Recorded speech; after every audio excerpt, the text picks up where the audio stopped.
Hello children, let's begin today's class from 7th standard English supplementary 6th lesson. I want something in the cage.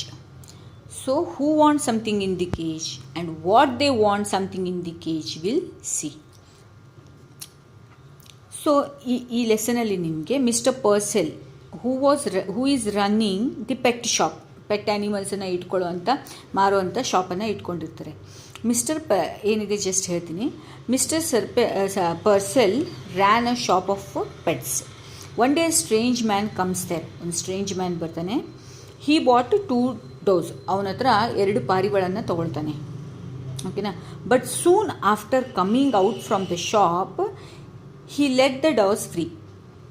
ಆ ಶಾಪಿಂದ 2 ಪಾರಿವಾಳಗಳನ್ನು ತೊಗೊಂಡು pay ಮಾಡಿ ತೊಗೊಂಡು ಬಂದು ಹೊರಗೆ ಬಂದ ಕೂಡಲೇ ಅದನ್ನು ಆ ಕೇಜ್ನಿಂದ ಹಾರಿಬಿಟ್ಬಿಡ್ತಾನೆ.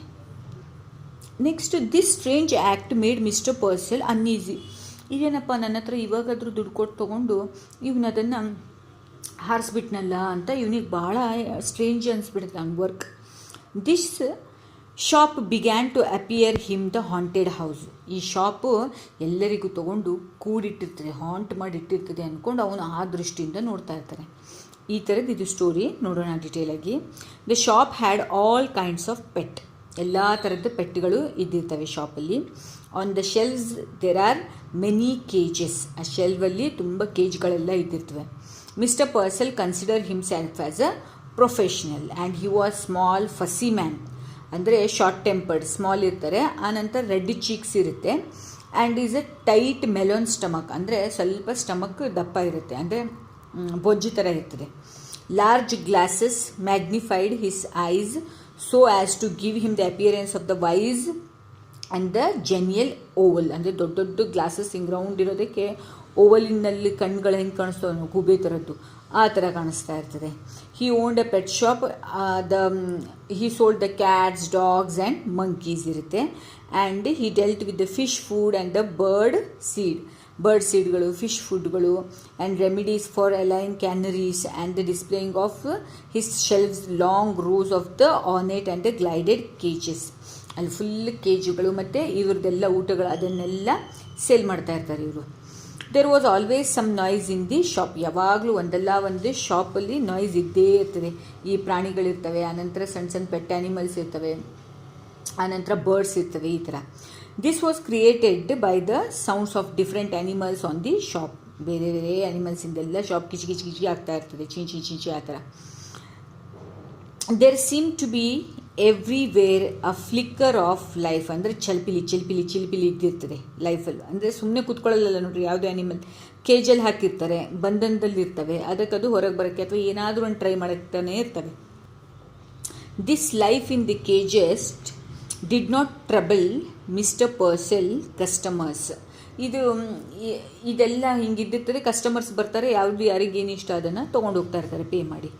They praised the caged animals and call them cute. ಆ ಕಸ್ಟಮರ್ಸ್ ಎಲ್ಲ ಬಂದ್ಕೊಂಡು ಎಷ್ಟು ಕ್ಯೂಟಾಗಿದೆ, ಎಷ್ಟು ಚೆನ್ನಾಗಿದೆ ಈ ಆ್ಯನಿಮಲ್ ಅಂದ್ಕೊಂಡು ಪ್ರೇಸ್ ಮಾಡ್ತಾ ಇರ್ತಾರೆ.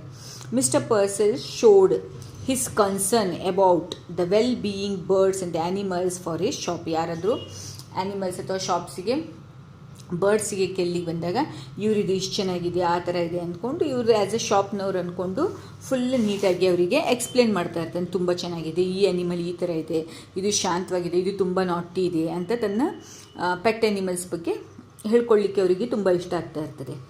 ಮಿಸ್ಟರ್ ಆ್ಯನಿಮಲ್ಸ್ ಇನ್ ಈ shop. He dealt with the ಅವರಿಗೆ ಫಿಶ್ ಫುಡ್ ಮತ್ತು ಬರ್ಡ್ ಸೀಡ್ ಮತ್ತು prescribed remedies of ailing canaries ಅದೆಲ್ಲ ಅವರು ಮಾರ್ತಾ ಇರ್ತಾರೆ. ಮೊದಲೇ ಹೇಳ್ದಂಗೆ he wore a large glasses which magnified his eyes. ಇವ್ರದ್ದು ಐಸ್ ಲಾರ್ಜ್ ಗ್ಲಾಸಸ್ಸಿಗೆ ಐಸ್ ಹಂಗೆ ಎದ್ದು ಕಾಣಿಸ್ತಾ ಇರ್ತದೆ. His looks made the author compare him to the wise owl. ಅಂದರೆ ಗೂಬೆ ಥರ ಕಾಣಿಸ್ತಾ ಇರ್ತದೆ ಕಣ್ಗಳು, ಆ ಥರ ಅಂತ ಹೇಳ್ಬೋದು. The noise of the shop did not trouble mister Purcell. He was used to eat to the ticking of the clock tuck tuck ಟಕ್ ಹೆಂಗಾಗ್ತಾ ಇರ್ತದೆ ಅದರದ ಆವಾಜ್ ಅವ್ರಿಗೆ ಕೇಳಿ ಶಬ್ದ ಅದು ಯೂಸ್ ಟು ಆಗಿರ್ತದೆ. The customers who came to buy the pet also did not mind this noise. ಅವರಿಗೂ ಈ ನಾಯ್ಸ್ಗಳು ಏನು ಬೇಜಾರಾಗ್ತಾರಲ್ಲ ಅದನ್ನು ನಡೀತಾನೆ ಇರ್ತದೆ. ಬಟ್ ತುಂಬ ಚಿಲಿಪಿಲಿ ಆಗ್ತಾ ಇರ್ತದೆ. but the man had bought 2 does and let them free. He had found the shop depressing. He looked the owner if all the noises did not upset him. ಇವನೊಂದು ಸ್ಟ್ರೇಂಜರ್ ಬಂದ್ಕೊಂಡು ಆ 2 ಡೋ ತಗೊಂಡು ಹೇಗೆ ಹಾರಿಸ್ಬಿಡ್ತಾನಲ್ಲ, ಅದು ತುಂಬ ಇವನಿಗೆ ಸ್ಟ್ರೇಂಜ್ ಅನಿಸ್ಬಿಡ್ತದೆ ಅವನ ಕೆಲಸ. ಬಂದಿದ್ದ ಮನುಷ್ಯ ಹೆಂಗಿರ್ತಾನೆ ಇವನು. This man had a shiny shoes full shine ಆಗಿರ್ತದೆ. ಹಿಸ್ ಸೂಟ್ ಅವ್ನು ಹಾಕೊಂಡಿದ್ದ ಸೂಟ್ ಇರುತ್ತಲ್ಲ, ಅದು ಚೀಪ್ ಕ್ವಾಲಿಟಿದು ಇರುತ್ತೆ. His dress was ill fitting but new, ಅಂದರೆ ಟೈಟ್ ಇದೆ, ಕರೆಕ್ಟ್ ಫಿಟ್ಟಿಂಗ್ ಇಲ್ಲ, ಬಟ್ ಹೊಸದಾಗಿದೆ, ಬಟ್ ಚೀಪ್ ಕ್ವಾಲಿಟಿಯಲ್ಲಿದೆ. He had close cropped hair and unsteady eyes. Close cropped hair ಮಾಡ್ಕೊಂಡಿರ್ತಾನೆ, ಅನ್ಸ್ಟಡಿ ಐಸ್ ಇರುತ್ತೆ, ಒಂಥರ ಹೀಗೆ ಇವರಿಗೆಲ್ಲ ಕಟ್ ಹಾಕ್ಬಿಟ್ಟಾರಲ್ಲಪ್ಪ ಅಂತ ಆ ಥರ ಐಸ್ ಇರುತ್ತೆ, ಒಂಥರ ಇದರಿಂದ ನೋಡುವಂಥದ್ದು, ದುರ್ಗುಟ್ಕೊಂಡು ಇದು ಏನಪ್ಪ ಹಿಂಗಾಗ್ತಾಯಿದೆ ಅಂತ. He didn't seem very clear as to what he wanted, but he had been just released from the prison. ಅವನು ಜಸ್ಟ್ ರಿಲೀಸ್ ಆಗಿ ಬಂದಿರ್ತಾನೆ ಪ್ರಿಸನಿಂದ, ಅಂದರೆ ಜೈಲಿನಿಂದ. ಇವನಿಗೇನು ಬೇಕು ಅಂತ ಗೊತ್ತಿಲ್ಲ, ಬಟ್ ಪೆಟ್ ಶಾಪಿಗೆ ಬಂದ್ಕೊಂಡು ಏನಾದರೂ ತೊಗೊಳ್ಬೇಕು ಅಂತ ಬಂದಿರ್ತಾನೆ. So he wanted to buy an animal which could give him a taste of freedom. ಇವನಿಗೆ ಯಾವ್ದು ಆ್ಯನಿಮಲ್ ತೊಗೊಳ್ಬೇಕು ಅಂದರೆ ಅದನ್ನು ಹೊರಗೆ ಬಿಟ್ಟರೆ ಫ್ರೀಯಾಗಿ ಹೋಗಿರಬೇಕು, ಆ ಥರದ ಆ್ಯನಿಮಲ್ ಬೇಕಂತ ಹುಡ್ಕೊಳ್ಳಿಕ್ಕೆ ಬಂದಿರ್ತಾನೆ. His eyes fell on a pair of doves. ಆನಂತರ ನೋಡ್ತಾನೆ, ಅವನದು ಕಣ್ಣು ಯಾರ ಮೇಲೆ ಬೀಳ್ತದೆ, 2 ಪಾರಿವಾಳದ ಮೇಲೆ ಬೀಳ್ತದೆ. He knew that the doves love to fly high in the air. ಅವನಿಗೆ ಗೊತ್ತಿರ್ತದೆ ಇವನಿಗೆ ಈ ಡವ್ ತೊಗೊಂಡ್ರೆ ಅದು ತುಂಬ ಮೇಲಕ್ಕೆ ಹಾರಕ್ಕೆ ಇಷ್ಟಪಡ್ತವೆ ಅಂದ್ಕೊಂಡು ಅವನಿಗೆ ಗೊತ್ತಿರ್ತದೆ. He did not buy the doe because he loved them. ಅವನಿಗೆ ತುಂಬ ಇಷ್ಟನೂ ಡವ್.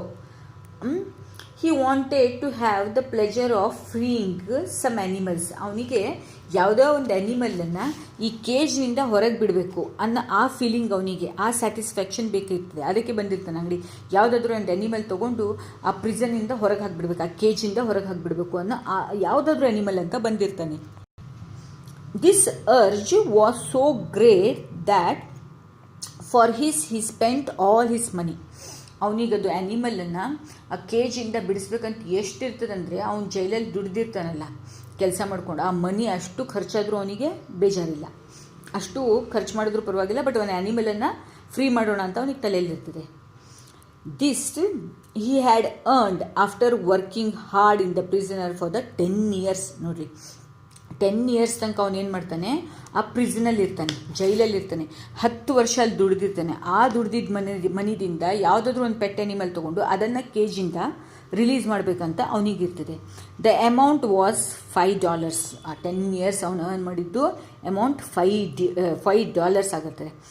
After buying the dose, his new customer talked to Mr. Purcell for a little while.